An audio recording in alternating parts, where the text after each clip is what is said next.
You walk into a room you've never been in, and for half a second, you're certain you've been here before. Same light, same conversation, same exact moment, already lived. Then it's gone, and you're left standing there, slightly unsettled by your own brain. But the real explanation for déjà vu is far stranger than any past life or parallel universe. For most of history, people reached for mystical answers, reincarnation, psychic premonition, a glitch in the simulation. The feeling is so convincing that it's easy to understand why. But neuroscience has been quietly closing in on a much stranger, much more human explanation. Start with the name itself. Déjà vu is French for already seen. And that phrase alone tells you something important. It isn't a memory of an event. It's a feeling about a memory, without the memory actually being there. Neuroscientist Akira O'Connor has studied déjà vu using brain imaging, and his research points to an unexpected culprit.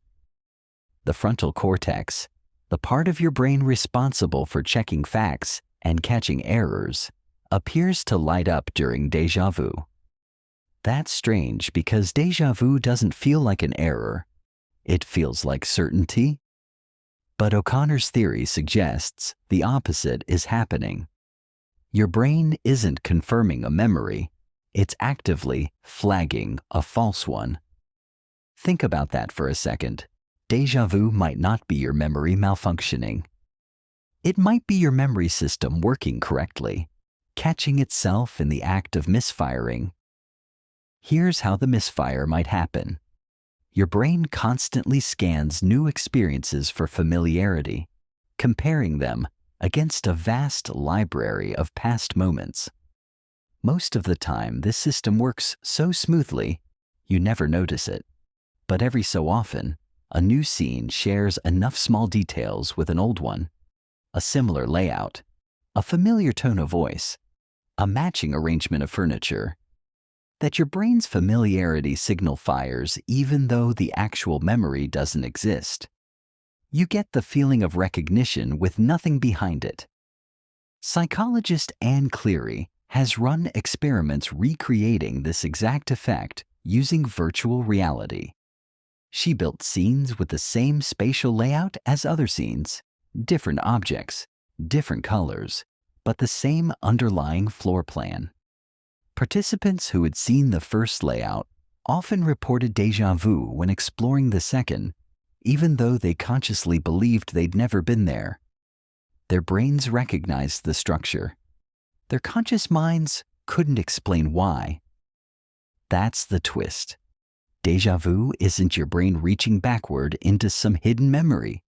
It's your brain matching patterns so well that it fools you into thinking a specific memory exists, when really it's just structural similarity dressed up as familiarity.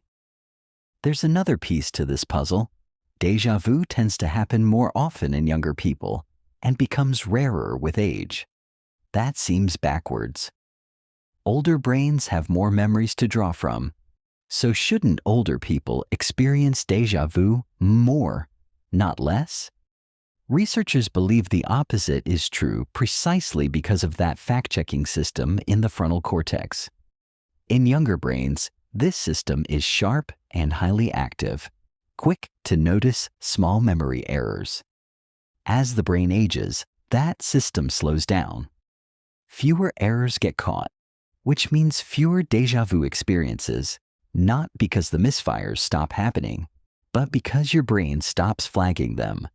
So déjà vu might actually be a sign of a healthy, highly alert memory system, not a glitch.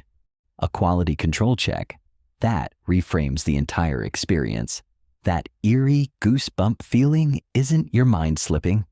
It's your mind working exactly as intended, catching a false signal before it becomes a false memory. The unsettling sensation you feel is, in a strange way, your brain protecting the accuracy of your past.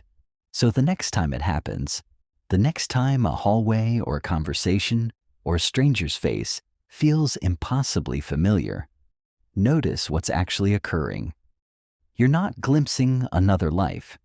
You're watching your own brain check its work in real time and briefly letting you see behind the curtain. You walked into a room you'd never been in, and for half a second, your brain almost believed a memory that was never real. Then it caught itself.